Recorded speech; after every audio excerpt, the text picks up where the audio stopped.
What's going on, everyone? Welcome back to another video. Now today I'm bringing you an extra creepy, spooky, Halloween themed review of my choice of New World Cigar of the week. This week I've decided to go for the Gurkha Ghost Shadow Robusto.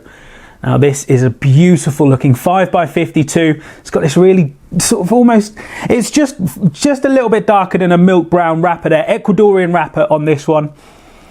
Oh, beautiful hay, coffee, and a little bit of chocolatey notes coming through there, kind of semi-sweet chocolate coming through on the wrapper there. I don't know too much about these, so I'm really excited to get into this one. I really enjoyed the original Ghost, and that was one I reviewed quite a while back. In comparison to this one has got a Brazilian wrapper, this one has got an Ecuadorian. I quite like Ecuadorian wrappers. I find they add a certain nuance to the flavours. You get more of those spicier notes as you're working your way through the cigar. So I'm going to talk about the filler and binder as I work my way through this, but I really want to get into it, get it cut and lit. Also, I'm going to talk a little bit about different cutting techniques and the pros and cons of each. There is space for all types of cutting, whether it's punch cut, whether it's straight cut, whether it's V cut, depending on the cigar, depending on the time you've got, and depending on what you're actually doing while you're enjoying the cigar. So I'm going to talk about those as we get through this one, but let's stop talking. As I said, let's get this one cut and lit. Let's move on to the first third. I hope you'll join me. So breaking my way into the first third on this one, the flavours that I've been treated to are really interesting. There's kind of salty notes in there, almost like salted peanutty notes in there, which is really quite interesting. Quite like that. I think that's the Ecuadorian wrapper that I'm just kind of coating my lips on those first few puffs. Leather's coming in. There's some coffee notes in there as well. Now this has got a Criollo 98 binder and filler leaves from the Dominican, Nicaragua and the USA. So a really interesting blend of tobaccos in there. Definitely gives off some interesting notes. The draw is quite light so far. I kind of go in quite heavy on my puffs, you know, take quite deep draws, so I'm having to step back a little bit on those. I don't know whether a V cut was necessarily the best option on this today.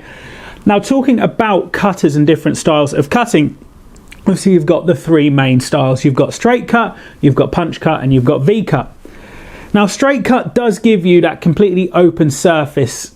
The only downside, if there is a downside with a straight cut, is sometimes you can be a little bit overzealous with your straight cut. If you happen to clip just the corner of the cap, you may have the cigar unraveling on you, and there's nothing worse than trying to enjoy a cigar and having to kind of turn it around in your mouth to keep that wrapper from flapping away and catching the burn and running up the cigar and ruining your experience. Punch cutters. Now, punch cutters are for the seasoned veterans, I'd say. They do give you a little bit more intensity in terms of flavour, and that's just because that smoke and those flavours are sort of almost forced through such a small aperture that they hit your palate in a much more extreme way than you would get with the other two varieties.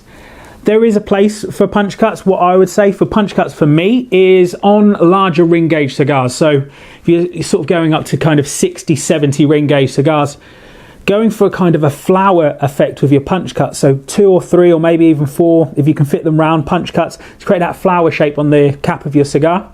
That's going to give you enough surface area to get reasonable draw through, open it up enough so you are going to experience all of the flavours and not make it so intense that it's going to blow your head off straight off the bat. Now, personal favourite of mine, if you didn't already know, is the V cut. I love that just channel that you cut directly into the cigar. Does give you more surface area, so it's easier on the draw, especially on some Cubans, which are sometimes slightly tighter drawn. Going for a V cut will open those up for you a little bit more. You don't jeopardise the integrity of the cap as long as your V cutter is nice and sharp and well maintained. And I think it's quite a beautiful thing. You know, if you really want to play around with these things, you can put several V cuts in the top, make a crown cut.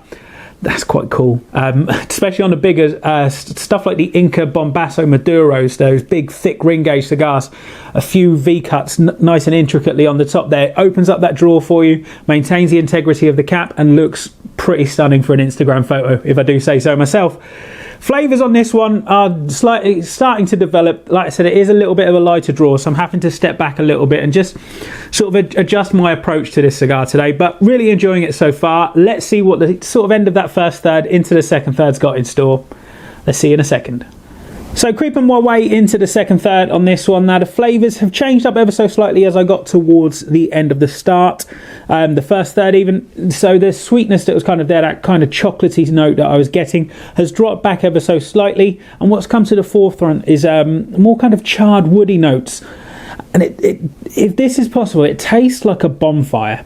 In the nicest possible way. I'm getting those kind of charred notes and that kind of almost minerally note that's coming through, and I think that's that Nicaraguan filler in there that's coming in with those minerally notes. If you know anything about my kind of flavour preferences and my likes in cigars, I love those minerally notes where you can almost chew the smoke, and I'm sort of chewing this smoke and the finish is impeccably long. I really wish you guys were here. The room note is incredible. It's giving me those bonfire notes. I'm sort of thinking, oh, I'd love a toffee apple to pair with this cigar. It's just really, really beautiful. That draw, it started off really, really light. It has closed up ever so slightly, so a little bit more resistance on there, but it's still a joy. I'm not having to work hard on it at all. The burn is slightly off, and I think that's just, this wrapper is quite an oily wrapper. It's almost glossy sheen on the wrapper there. Sometimes you will find that they slightly waver on the burn line there, but it is starting to self-correct, so you know that it's a well-blended, well-constructed cigar. If it starts to sort itself out, just take your time with it. Don't rush. If you need to have a little touch up, turn your lighter down as far as possible and just have a little touch up on the side that needs catching up. Take a few puffs and let that just catch up with itself. Really, really interesting. Intensity starting to pick up. I'm getting some spicier notes come through as I'm making my way into this second third. So I'm going to sit back and take this one down a little bit further. Let's see what it's got. Join me in a second. So just about bang on the halfway point on this one. The peppery notes have really came through pretty strong. It's still medium in terms of body, and I'm still getting that sweetness on the lips there from that Ecuadorian wrapper, but peppery notes, woody notes, still the little salty, kind of salty peanutty note in there as well. Really, really just an interesting cigar. I think I'm going to have to pick up quite a few of these. Maybe let some sit for a little while, enjoy some around a campfire, around a bonfire, maybe even hold some on for fireworks night, bonfire night, and just think this could be the perfect little firecracker for that one. But I really want you guys to try these. They are, I think Gurkha's a little bit of a Marmite brand for a lot of people. You either love them or hate them. But I find some of the people who hate them are just based on reputation, not without trying them themselves. So I think this is why, and no, I think, but I know this is why I made this my New World Cigar of the Week this week, because it is one that's a little bit overlooked, and I think it's got a little bit of a bad rep. And I think it's unjustified. So definitely something that you should try. The band is about to come off on this one. This one's going to be going into my cigar book. I'm going to be making a note of that one when I smoked it, what I thought about it, so I can always look back and look through my journal and think about all the cigars that I've been lucky enough to try as part of my amazing job here at C.Gars Norfolk. That was just for the bosses there, just in case they're watching. So the band's about to come off. I'm going to take this one down a little bit further and see what it's got in store.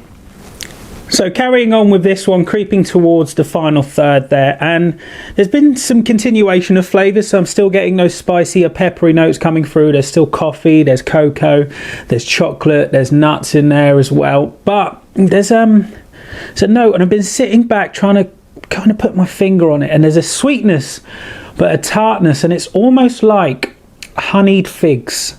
And they're one of those things that I always really like, but never want to go to the effort of making them myself. If they're on a menu, if I go out for dinner, which is few and far between these days, but I quite like that kind of combination of those sort of char grilled notes there, if they're finished on a grill, with some honey sweetness coming through and that tartness that you get from the figs.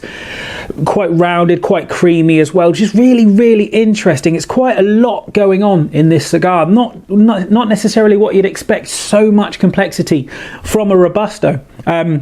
In the gold version, there is also a Toro, which is called the Exorcist, worryingly enough, but it's a beautiful sized Toro. It's an absolute beast of a cigar, and it's online now, so you can definitely grab that one as well. There is a pairing sampler of both of these, the Robusto, which is the Shadow, and also the Exorcist, so the Exorcist and the Shadow sampler. Definitely snap that up if you can. But really, really enjoying this one. The ash is a little bit flaky. I've had one lump of ash fall off so far. Second lump of ash is probably on the verge of falling sometime soon, but the draw has evened out. It's just continued to be a perfect pleasure to enjoy today. Not hot to the touch at all. Anyway, up the cigar, right up to just below the burn line there.